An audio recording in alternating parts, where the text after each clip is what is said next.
Hi friends, welcome back to my channel.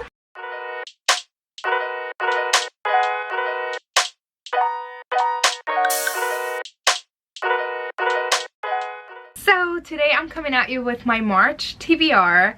I have a very large stack of books in front of me, and I'm just gonna go through all of the books that I want to read this month. There are some books that are for reading goals that I have for 2023, and also March is middle grade March, so I have a large stack of middle grade books that I hope to read this month. We'll see how many I do read, but yeah, I'm just gonna get started because it's a long list and I'm on a time crunch. I have like 15 minutes to film this video, which I don't know if that was the best idea, but let's see if we can get this done. You may hear the phrase, I don't know what this book's about, very many times during this video.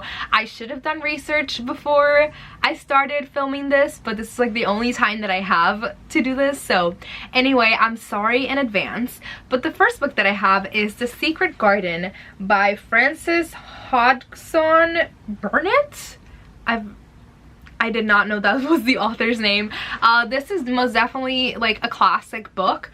Do I know anything about the plot, the story, anything about this? No, I do not. The back of this says, and the secret garden bloomed and bloomed, and every morning revealed new miracles.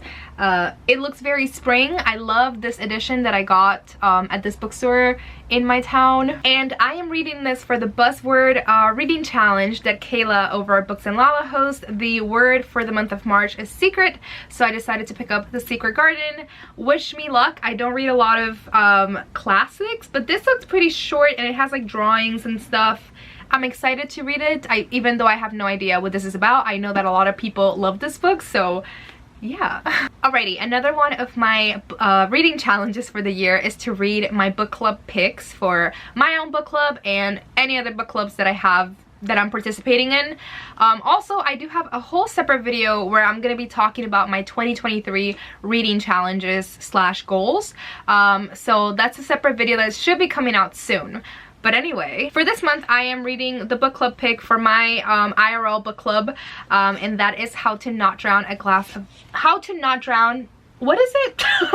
How Not to Drown in a Glass of Water by Angie Cruz. She is the author of Dominicana. This is during the Great Recession, and it follows Cara Romero, who is in her mid-50s, and she very unexpectedly during the Great Recession she loses her job, and basically this is kind of told in kind of like an interview format. She's basically talking to a job counselor and she begins narrating the story of her life, and I love those type of stories where somebody's getting like interviewed, or it's kind of like a podcast or something, and then they just start narrating the story of their life, and that's kind of how the story is told. It's not really letter form, so it's not epistolary, but I do love that format, so I'm really excited to read this. And yeah, next up, my book of the month pick. So I'm trying to read a book of the month book every single month, and the one that I want to read this month is The Giver of Stars. I usually like reading historical fiction around this time of the year, so I wanted to read this one.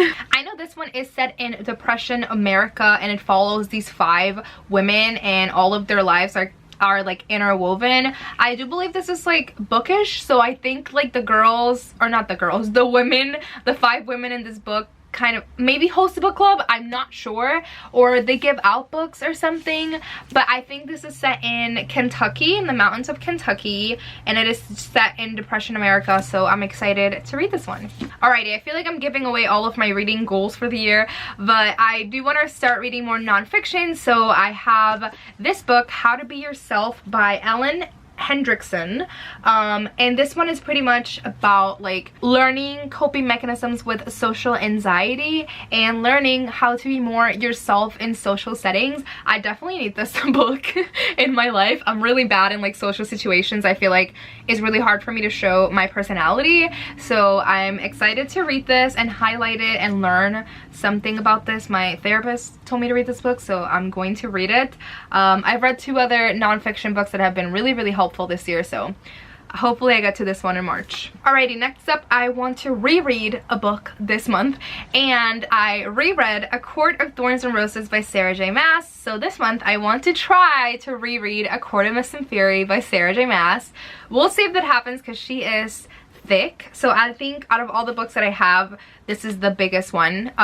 So we'll see how far into it I get, or if maybe I just read half of it in March and then continue in April. But I'm really excited to get back into this world. This is like my favorite book in the series, along with A Court of Silver Flames.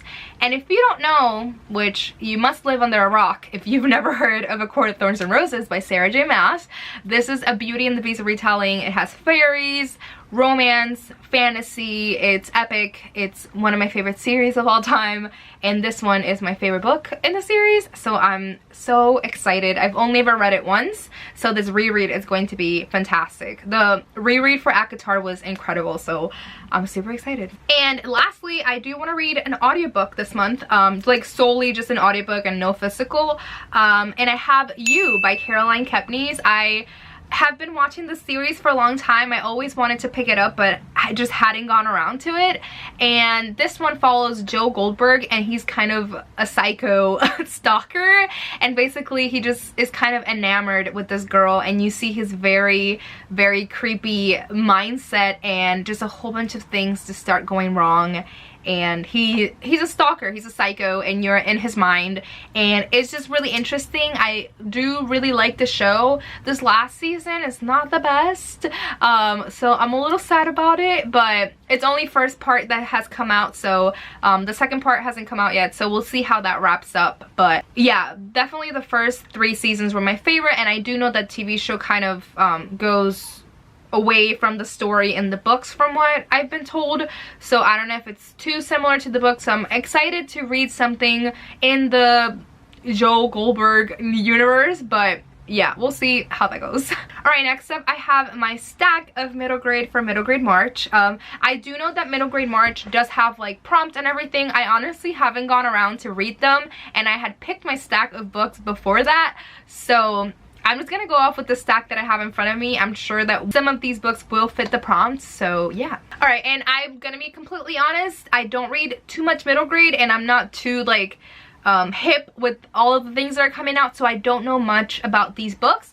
So plot points, it will be really brief. So the first book I have is Witchlings by Claribel Ortega. Excited because this is by a Latina author. It looks like it's a witchy middle grade, and I'm super excited. On the back here it says, bound with our magic before the black moon, bound by a circle, for no circle spells doom. Looks like it's gonna be really witchy, and there's covens, and it's gonna follow these 3 witches, and they have an impossible task ahead of them, and I'm super excited to read this. Next up, I wanted to read a mystery middle grade. I have enjoyed some like that before, so I have The Mystery of Black Hollow Lane. Also, these are all from the library, hence the shininess. And this one is by Julia Nobel. I don't know much about it. It looks like there is like this mansion. There's gonna be a mystery. Oh my, okay. This sounds super interesting reading the inside of it. It says on the back, or in here, it says, with a dad who disappeared years ago and a mother who's not very present, Emmy is shipped off to Wellsworth, a prestigious boarding school in England where she's sure she won't fit in. But before she leaves, Emmy finds a box of mysterious medallions in the attic of her home. Medallions that belong to her father. Her father, who may have also gone to the same school that she's being shipped off to. So I'm sure there'll be some investigating into her father's past while she's at the school. I'm excited. This looks really, really fun and adventurous, and hopefully I get to this. I'm running out of time. Okay, so the next one, I actually have no idea what this one's about, but it is The Last Cuentista by Donna Barba Higuera, and I'm excited. This has won some awards. So I believe it should be good. This is also by a Latina author. It looks very magical realism, but honestly I don't know much about this one. But I'm excited to read this. Alrighty, so next up I have 2 books, and they are part of a series. So I read the first one, but I do want to reread it before I read the next one because I don't remember much about it, and that is Amari and the Night Brothers by B.B. Alston.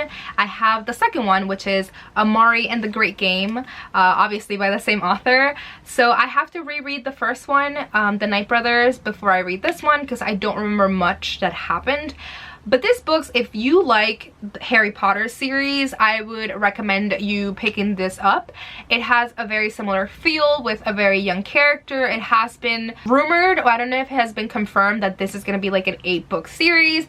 I'm really excited, and this one follows this young girl who is a witch, and her brother goes missing and she doesn't know anything about her brother. And I believe from the first one, someone shows up at her doorstep, or a box shows up at her doorstep, and basically she's told she's a witch, and she finds out all this information about her brother and what he did in this like wizarding world, and everything that's been going on. So it's kind of like a chosen one type trope, but it's a really good series. From what I remember, the first book, I really liked it, but I do need a refresher before I go into the second one, and I think it's gonna be a fun ride reading both of these. And yeah, I've been really into fantasy, so I'm excited to get back to this one. I remember there being like a twist towards the end that I was like shocked, but I genuinely do not remember because I read it like 3 years ago now, so I'm excited to reread it and be surprised all over again. Alrighty, and the last books that I have, first off, I have Small Town Pride by Phil Stamper, and this is by an LGBTQIA+ author.